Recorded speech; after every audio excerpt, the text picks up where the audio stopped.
Hello guys and girls, I hope you all are well and good. My name is Nishant and welcome to the official YouTube channel of AD4 Defense. You might have read the title and as you can read on the screen that how to crack ND in the first attempt. आपको लगेगा कि ये बड़ा ही hypothetical सा plan है. This is very hypothetical. कौन crack करता है फर्स्ट अटेम्प्ट में? Let me tell you guys and girls, this is not that much tough जितना आप सोचते हो. यूपीएससी का हर एक exam, any of the exams of UPSC can be cracked in the first attempt. The students have actually cracked it. Sir, there might have been a specific strategy for it. No. Every person in itself is unique. So the strategy for every person will also be unique. But the objective behind today's video, today's lecture, is not a discussion of the strategy through which the toppers have cleared. My objective, AD4's objective here is to inculcate some of the behavioral pattern in you, to introduce you with some of the behavioral pattern which will actually lead, which would actually help you to crack it in the first attempt. मैं कोई strategy नहीं discuss करने वाला हूं यहां पे. मैं एक ऐसे लेसन्स एक्सपीरियंस के बेसिस पर देने वाला हूं जो आपको किसी भी एग्जाम को क्रैक करने में हेल्प करेगा. It will result in the change in your behavioural pattern. आप सोचते कैसे हो वो चेंज लाने की आज मैं कोशिश करूंगा. So my video includes these 5 points. The first is understanding the paper pattern. But you need to know what the destination is. आपकी डेस्टिनेशन इज एनडीए, तो आपको रोड पता होनी चाहिए कि कौन सी रूट से जाना है. If you don't know whether you need to turn left और right, will you be able to reach that specific destination? Never. You need to know कि आपको क्या रास्ते से जाना है. What is the pattern? कितने राइट आएंगे, कितने लेफ्ट आएंगे, कहां से यू टर्न लेना है, everything. Next, analysing the syllabus. At what speed you need to ride on.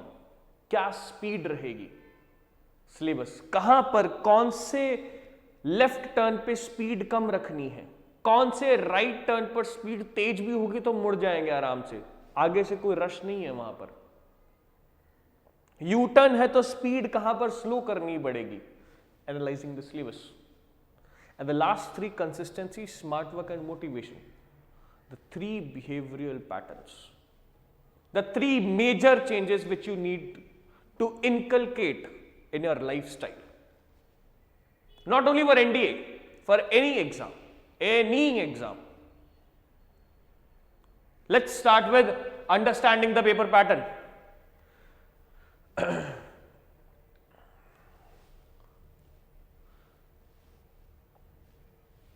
Understanding the paper pattern. Paper pattern. There are 2 stages in the NDA exam. The first is the written stage. The second stage is the SSB.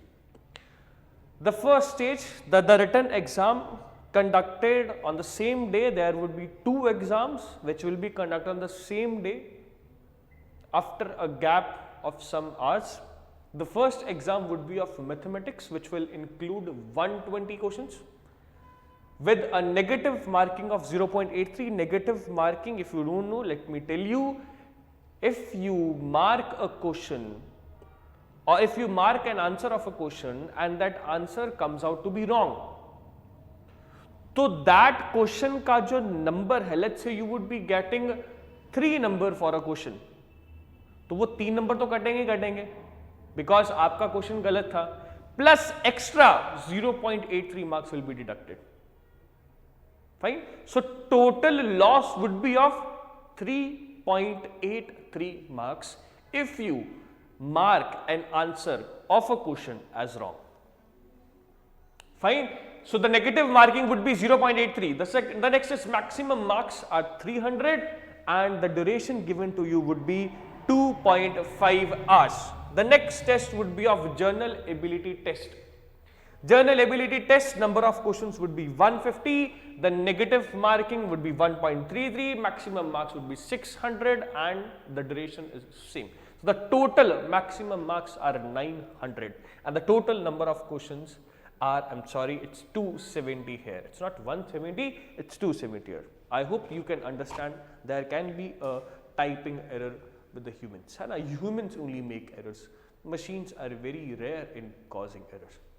Fine. So second stage is the SSB procedure. I won't be discussing about the SSB procedure because the objective behind this lecture is of just cracking the written part, because SSB requires a different way of coaching. Next is the analyzing syllabus. See, these would be some of the major subjects: mathematics, science, English and general knowledge. Mathematics में these are the topics which usually include, these topics are usually for the +1 and +2, 11th और 12th की mathematics की बात हो रही है यहाँ पर.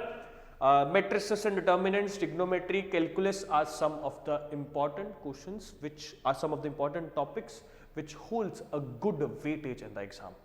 You would be able to see a good number of questions from these topics. Science में physics, chemistry, biology, physics and chemistry holds a good weightage. Biology के क्वेश्चंस आपको कम मिलेंगे. इंग्लिश में ग्रामर, वोकैब, कॉम्प्रहेंशन के अच्छे questions आते हैं. Grammar के बेसिस पर टाइप्स ऑफ क्वेश्चंस हैं वो डिफरेंट होंगे. फिल इन द ब्लैंक्स हो सकते हैं, स्पॉटिंग द एरर हो सकते हैं, ऐसे काफी तरह के क्वेश्चंस होते हैं.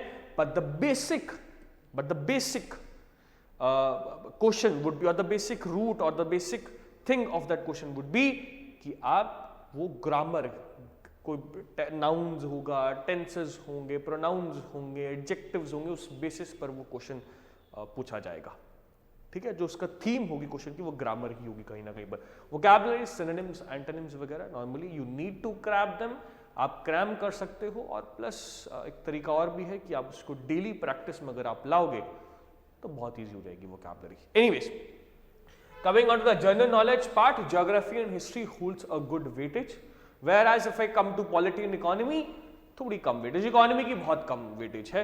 Polity की फिर भी you can see some 2 to 3 questions. Geography और history के you would see a very good amount of questions.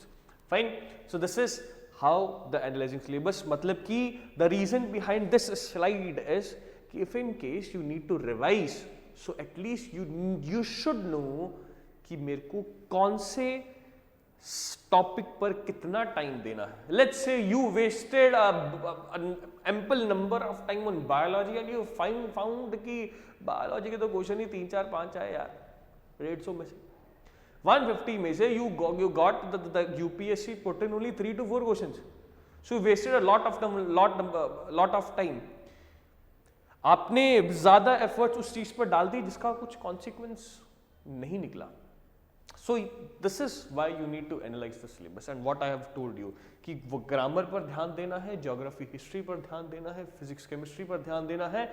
Matrices, अगर मैथ्स की बात करूँ तो ज़्यादा ध्यान मैट्रिसेस, ट्रिग्नोमेट्रिक कैलकुलस पर दे सकते हो, बट ओवरऑल मैथ्स का एक अलग एग्जाम है, तो सारे के सारे ऑलमोस्ट टॉपिक्स ही काफ़ी अच्छी इंपॉर्टेंस रखते हैं. Coming on to the next is consistency. Consistency, आप किस चीज को, किस काम को कब तक, कितने लगातार, कितने रेगुलरली कर सकते हो. कंसिस्टेंसी. There's a दोहा, एक दोहा है कबीर जी का, you might have listen to it. करत करत अभ्यास, जड़मत होत सुजान, रसरी आवत जावत है, सिल पर परत निशान. करत करत अभ्यास, प्रैक्टिस, कीप ऑन प्रैक्टिसिंग. जड़मत हो तो Sujan. A fool, a person who is a fool, that specific person also becomes bit intelligent. करत करत अभ्यास जड़मत होत सुजान, रसरी आवत जावत है। Earlier what used to happen is कि जो the people used to fetch the water from the well, तो उसके लिए वो एक ट्रॉली होती है जो गोल, जिसके ऊपर रस्सी चलती है, वो नहीं होती थी, तो वो आपको पत्थर के ऊपर से ही खींचनी पड़ती थी। तो रसरी आवत जावत है, रसरी रस्सी का आना जाना, सिल पत्थर पर परत निशान, वो रस्सी भी पत्थर पर निशान छोड़ जाती है, उस पत्थर को भी घिसा देती है। करत करत अभ्यास जड़मत होत सुजान, रसरी आवत जावत है, सिल पर परत निशान। वो कब का लिखा हुआ दोहा आज भी यूज होता है। Can you imagine the level of intellect of that person? And still we doubt हमारी इंडिया की इंटेलिजेंस को। हम अब अभी भी डाउट करते हैं। अरे sir, we had a very rich history. चलो, we will discuss if we get a chance. We will surely discuss it in the coming lectures. Anyways, consistency, start slow, start small. छोटा start करो, धीरे start कर लो। Don't make a hypothetical goals on the first day कि आज में 15 chapter पढ़ देना। अरे नहीं sir, it takes time to warm up. गाड़ी को भी स्टार्ट होने में टाइम लगता है। 0 से 1 2 3 4 जाएगी, 0 से डायरेक्ट 50 नहीं जाएगी। आपको पता ही हो एन एवरेज स्टूडेंट, तो आप फरारी नहीं हो, आप ऑल्टो ही हो अभी। सो लेट्स स्टार्ट विद 0 5 6 7 8, कोई बात नहीं। Start slow, start small, and as soon as you will complete, जब आप छोटा छोटा स्टार्ट करोगे, आप उस चीज को अकम्प्लिश करोगे, तो आपको confidence, you would get a sense of confidence कि आज मैंने जो टारगेट बनाया था वो अचीव कर दिया, कल ज्यादा बड़ा बनाएंगे, अचीव कर लेंगे, उससे बड़ा बनाएंगे, अचीव कर लेंगे। पहले दिन 15 चैप्टर्स का टारगेट बनाया, अचीव नहीं कर पाए, you would lose the confidence. So start small, start slow. Next, put effort every day, even for half an hour. अरे सर, कुछ नहीं होगा, आधा घंटा ही सही, कोई बात नहीं, किया तो। वॉशरूम में बैठे बैठे सही, सोचा तो, दिमाग में तो चल रहा है वो। फोन चलाते हुए सही, भैया एनडीए की तैयारी करनी है, दिमाग में तो आ रहा है। जब वो दिमाग में आने लग गया तो समझ जाओ कुछ असर हो गया। तो वो जब दिमाग में आ रहा है तो बुक लेकर बैठ जाओ। पुट एफर्ट एवरी डे, किसी भी टाइम पे, जिस भी टाइम पर पॉसिबल हो, थोड़ा सा ही सही, कोई बात नहीं। No need to get demoralise कि आज तो सिर्फ 15 मिनट ही दे पाए, आधा घंटा, अरे दिया तो। अब कुछ मजबूरियां थी, इंसान है, मजबूरियां हो सकती हैं, मशीन नहीं है। एक स्केड्यूल, जो नॉर्मली कहा जाता है कि एक स्केड्यूल बनाइए, उसको फॉलो कीजिए। अरे सर, स्केड्यूल एक मशीन फॉलो कर सकती है, ह्यूमंस नहीं कर सकते। This is my experiences guys. आपके एक्सपीरियंस कुछ और सकते हैं, आपके चाहने वालों के एक्सपीरियंस कुछ और हो सकते हैं, ये एंडियर वंस के एक्सपीरियंसेस कुछ और हो सकते हैं। मशीन है, सुबह 7 बजे उठना है, रोज 7 बजे उठना है, अरे बीमार हो गए, फिर डिमोरलाइज हो गए, 7 बजे नहीं उठ पाया, 7:30 हो गए, फिर क्या हो गया? No money. Conclude every day. Conclude, what mean है टू कंक्लूड इज कि आज आपने कितना टाइम वेस्ट किया जो आप पढ़ने में यूज कर सकते थे। शेड्यूल की जरूरत नहीं है सर। आज आप कितना टाइम पढ़ने पर यूज कर सकते थे जो आपने वेस्ट किया। This is the conclusion at the time of sleeping कि देयर 2 घंटे थे जो मैं शायद बाहर घूमने गया था, मैं पढ़ने में लगा सकता था। घूमने ना भी जाता तो चल सकता था, या आधा घंटा घूम के भी मैं फ्रेश फील कर सकता था। घूमना भी जरूरी है, बट आधा घंटा घूम कर भी मैं फ्रेश फील कर सकता था। 2 घंटे शायद ज्यादा हो गया, तो वो 1.5 घंटा जो था मैं शायद पढ़ने में लगा सकता था। तो वो कंक्लूड करो, शेड्यूल से ज्यादा अच्छा ऑप्शन है ये। Be patient. रात में महल नहीं बनते हैं, पेशेंस तो रखना पड़ेगा, कोई बात नहीं। और इस पेशेंस को लाने के लिए एक चीज आपको अपनी लाइफ में इंट्रोड्यूस करनी पड़ेगी, दैट इज मेडिटेशन।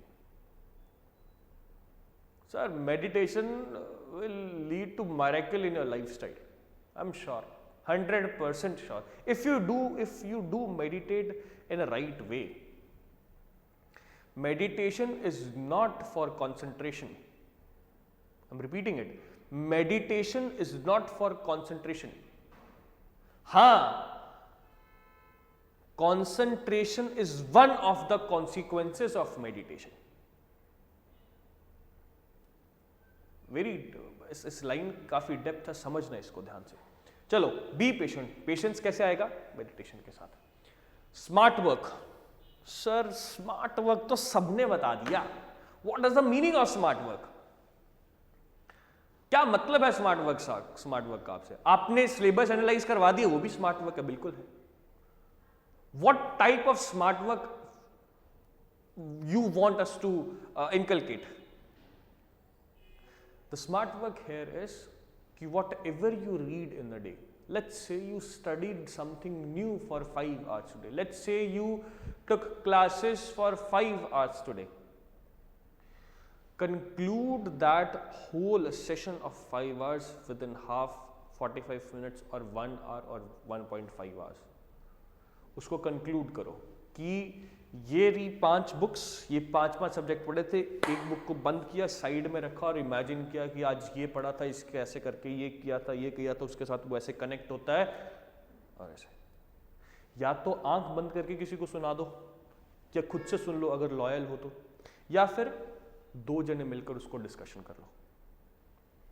जब आप पढ़ा हुआ शाम को कंक्लूड कर पा रहे हो ना, तो समझ जाओ आपको रिकॉल करने में बड़ा हेल्प करेगा. कंक्लूजन का मतलब क्या है? बुक्स को जब आप शेल्फ में रखते हो, ये हिस्ट्री की हैं, ये ज्योग्राफी की हैं, ये मैथ्स की हैं, ये इंग्लिश की हैं, तो जब आपको बुक उठानी होती है तो आपको ज़्यादा हॉच पॉच नहीं करना पड़ता, ज़्यादा क्योस में से नहीं जाना पड़ता. बड़े सिंपल. हिस्ट्री पढ़नी है, ये बोरी बुक हिस्ट्री की, ये हिस्ट्री की 5 बुक्स है, इसमें से ये वाली पढ़नी है, मॉडर्न हिस्ट्री निकाली. सिमिलरली अगर आप नॉलेज को इस तरीके से सेट करोगे शेल्फ में, तो जब रिकॉल करना होगा तो वो आसान होगा. वो शेल्फ में सेट कैसे होगा? जब आप कंक्लूड कर पाओगे, उसको रिवाइज करोगे, डेली बेसिस पर कंक्लूड करोगे कि आज 5 घंटे. अरे sir, nobody can read 10 to 12 hours in a day. ये टॉपर्स का पागल बनाने का तरीका है. द सही तरीका is, the correct way is read for 5 to 6 hours. उसके बाद आप उसको कंक्लूड कर लो. Conclusion is mandatory. कितने घंटे के लिए पढ़ लो जरूरी नहीं है, कंक्लूजन कर रहे हो नहीं कर रहे जरूरी है. This is mandatory. This is smart work. कि आपने जो नॉलेज को पढ़ा तो उसको प्रॉपर तरीके से शेल्फ में सेट कर दिया, ताकि जब पेपर में रिकॉल करना होगा तो ये लो जी, ये रहा, revise. This is the smart work. Fine. Next, motivation. Motivation. Sir हमें तो ऐसा भी लग रहा है कि आपको सुन के भी हम मोटिवेट हो रहे हैं. अगर मेरे को सुन के मोटिवेट हो रहे हो ना, तो sir you need to drop down the objective और गोल ऑफ क्रैकिंग एनडीए. मेरे को सुन के नहीं, या किसी को सुन के मोटिवेट नहीं होना. Motivation is something which comes from inside. अंदर से आएगी सर मोटिवेशन. बाहर से आई हुई मोटिवेशन तो 1 घंटा, 2 घंटा, 2 दिन, 4 दिन, है ना. मतलब ये तो इट इज लाइक नशा होता है ना, एक विस्की का, लिकर का, रात को पी सुबह तक उतर जाएगी. वो नशा अंदर से हो, वो कभी नहीं उतरेगा सर, वो कभी नहीं उतरेगा. तो वो किसी की वीडियो देख के मोटिवेट नहीं होना, अंदर से मोटिवेट होना है कि मैं ये क्यों कर रहा हूं, what is the reason, NDA क्यों करना है. वो reason is your motivation. That will make you sit on the table and chair. That motivation will not let you sleep in the night. सपने वो पूरे होते हैं जो रात को सोने नहीं देते हैं. सपने वो नहीं होते जो रात को सोकर आप लेते हो, सपने वो होते हैं जो आपको रात को सोने नहीं देते. वो मोटिवेशन, वो नहीं आएगा बाहर से सर, आप कितना भी ट्राई करो. मोटिवेशन जो अंदर से आएगा वो ही परमानेंट होगा, बाकी सब टेम्परेरी है sir. So these are the some of the patterns I would suggest you to inculcate in your daily lifestyle. कोई भी, एनडीए छोड़ो सर, कोई भी कोई भी एग्जाम क्रैक हो जाएगा, बड़े से बड़ा, छोटे से छोटा। सो मैं यहाँ पर कोई स्ट्रैटेजी नहीं डिस्कस कर रहा हूँ, शेड्यूल बनाओ, इतने घंटे पढ़ो, सुबह इतने बजे उठो, फिर ये करो वो करो, वो आप समझदार हो, यू आर एडल्ट नाउ, 17-18 के आसपास हो अब आप, देख ली 17 साल 18 साल दुनिया देख ली हुई है आपने, स्पून फीडिंग नहीं मिलेगी यहाँ पर, आदतें नहीं बिगाड़ूंगा आपकी, ठीक है। So that's my strategy which I want to transfer to you. ठीक है, okay guys, I would see you in the next lecture. By then, take care, keep working hard.